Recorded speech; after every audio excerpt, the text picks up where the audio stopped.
Hey, book lovers. My name is Em, and I want to talk about books and cats.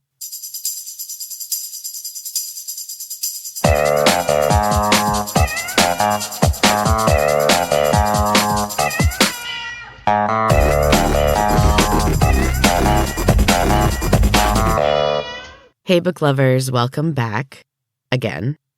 Thank you for joining me for Season 5, Take 2. This year has been anything but business as usual, and it just keeps on going in the most tumultuous ways. I'm really not complaining. Life is slowly getting better and better. Things that no longer align with my life are starting to fall away. And I'm beginning to know what I want my future to look like, and I am working hard in that direction. But change is always difficult, and you just kind of have to ride the waves.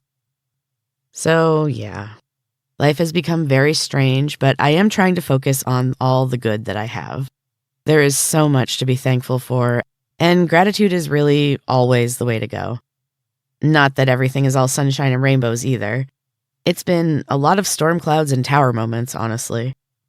I know things fall apart to make room for better stuff to come in, but I could really use a break.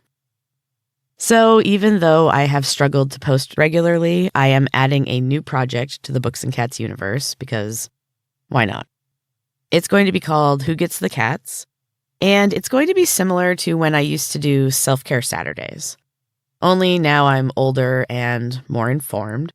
I don't know if I'd say wiser necessarily, but I'm a woman in her 40s who is working on healing and better handling her CPTSD and a late diagnosis of ADHD. I'm also a former personal trainer and a lover of all things exercise and health related. And I'm currently working at a dispensary and am interested in the medical applications of cannabis and the many benefits of adding more natural medicines to my life. Though I am also a firm believer in science, it's just when money becomes involved in healthcare, things get kind of murky. Anyway, I'll talk about all of this and more. The more mostly being that I am adding divorce into the mix as well. It's an amicable one, but still. It's definitely not easy some days, maybe most days, especially while we are still living under the same roof. We've been doing so for about 8 months since we decided to split, and it's going to be over very soon. I have many feelings. And I will share all of them with you on the show, so stay tuned. Once he has moved on, I am going to be working on turning my home into a comfortable and safe place, and I am looking forward to a still somewhat unclear but exciting future. I've always wanted a home where I felt safe and that I didn't have to run from, and that's really the main goal now, creating a space that is mine and is comfortable and peaceful, because that's all I want. I might have mentioned it in episode 1 way back in the beginning of the year, but my goal for this year has been to create peace in my life, in other people's lives, mostly in mine. And I'm still really working at it. I kind of lost the thread for a little while, but I am back at it, and I'm just feeling really good about the future. So I'll be sharing some of that on Who Gets the Cats as well.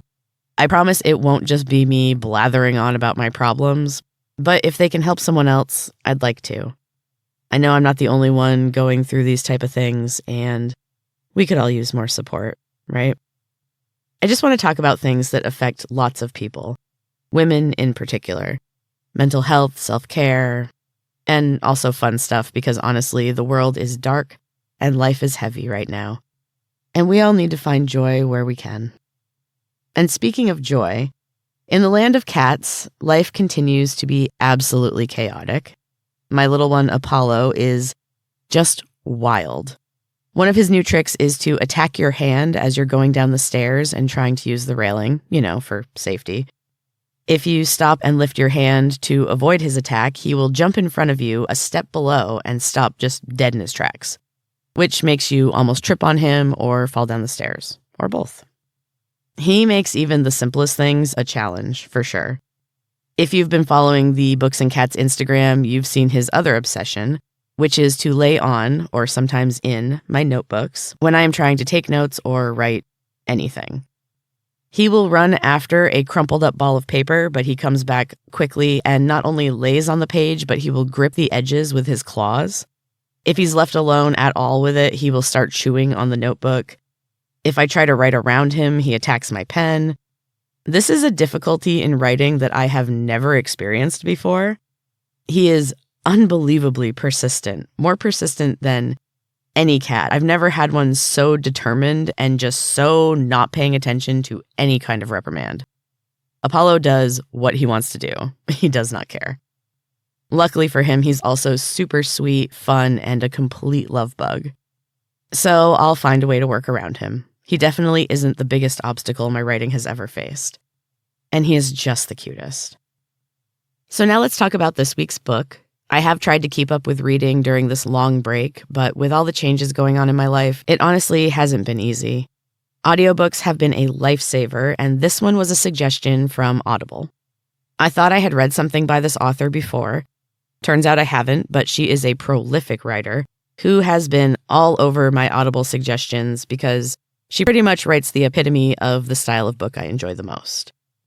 Also, random weirdness, but right after I finished this book, I mentioned it to my friend, and she had just finished reading it too.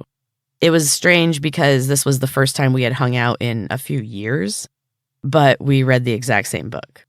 Maybe it's not that strange, it just kind of stuck out to me. Anyway, today I want to talk about The Boyfriend by Frieda McFadden. This book would be perfect for laying in the sand near the ocean. It's an ideal beach read.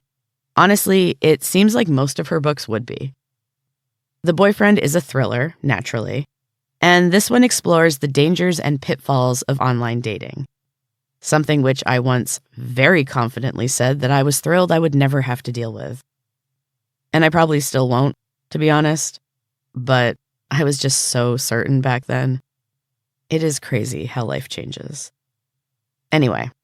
Our main character is Sydney Shaw. She is navigating trying to date in New York City, and she has seen it all. She's not having a lot of luck. It's the usual dating horror stories, which she shares with her two girlfriends during their weekly yoga class. Her friends are doing a little better than Sydney. One is getting engaged, and the other has just started dating a new guy, but she is already head over heels, and he sounds like a definite keeper. And Sydney, on the other hand, is beginning to lose hope. Especially when her newest date gets way too pushy and she has to fight him off. But during that altercation, a stranger intervenes, and he is gorgeous. After some time, she sees him again, and they quickly begin dating. He's a doctor and seems to be absolutely perfect, which honestly sets off alarm bells to me, but I'm old and jaded. Sydney has a few moments of feeling like it's too good to be true, but she doesn't really dwell on it. She still believes in love.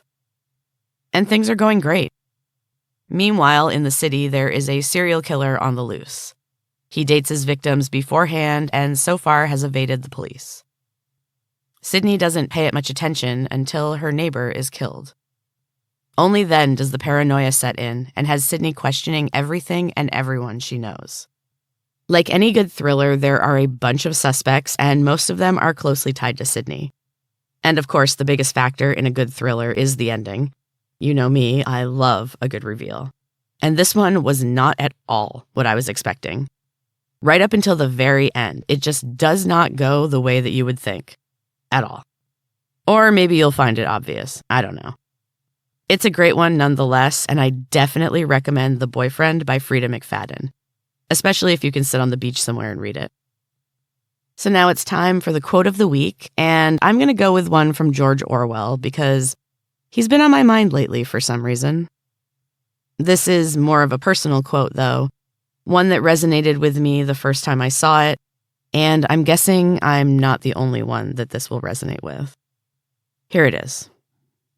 The most terrible loneliness is not the kind that comes from being alone, but the kind that comes from being misunderstood. It is the loneliness of standing in a crowded room, surrounded by people who do not see you, who do not hear you, who do not know the true essence of who you are. And that one hit me hard, honestly. There was a time in my life when I could go through an entire party, sometimes an entire day, and not say a word to anyone, and no one would notice.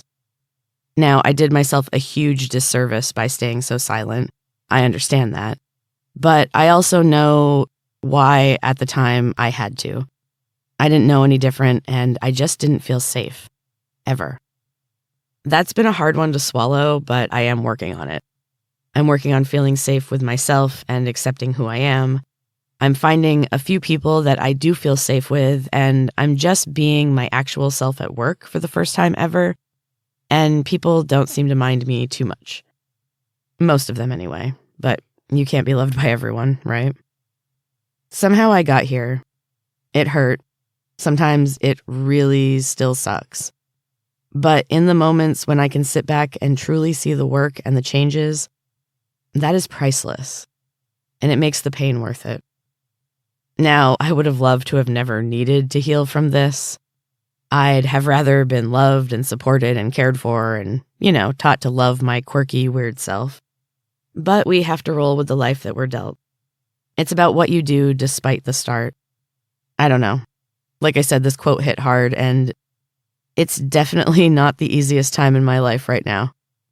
Like I said, I'll get into it more on the new bonus show, Who Gets the Cats? Give it a listen if this resonates with you. I know that I can't be the only one.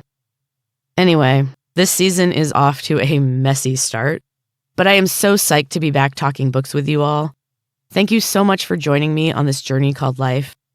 It is not an easy one, but there's always something worthwhile, or at least entertaining. I hope you have a beautiful week, book lovers. May it be filled with peaceful moments, kind people, and good books. Until next time, keep reading.